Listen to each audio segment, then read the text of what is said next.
তো আমার তরফ থেকে মেসেজ হবে এটাই, সামনে তোমরা অনেক অভিজ্ঞতার সম্মুখীন হবা, সেই অভিজ্ঞতাগুলোতে নিজেকে অনেক ক্ষেত্রে প্রতিকূল পজিশনে মনে হবে আমি একটা ব্যাক ফুটে আছি।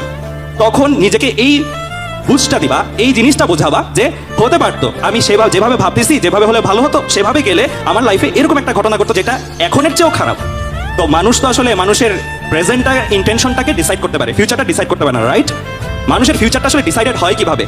আমি এভাবে থিঙ্ক করি যে আমার একটা ফিউচার এক্সিস্টেন্স আছে গডের কাছে বা আল্লাহর কাছে। তো তিনটা এক্সিস্টেন্স, আমার পাস্ট, প্রেজেন্ট, ফিউচার, তিনটা এক্সিস্টেন্সই সাইমultaneously আছে, রাইট? মানে উনি তো আমাদের তিনটা এক্সিস্টেন্সেরই দোয়া শুনতে পান।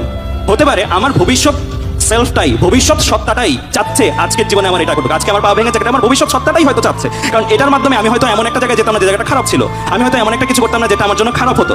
তো এইভাবে আমরা চিন্তা করতে পারি আল্লাহ সব সময় আমাদের দোয়া আসলে কবুল করে। কখনো যদি মনে হয় সাময়িকভাবে কবুল করে নাই, কিন্তু তুমি ফিল করবা হয়তো তোমার প্রেজেন্ট সেলফের দোয়া কবুল হয় নাই, কিন্তু তোমার ফিউচার সেলফের দোয়া কবুল হয়েছে।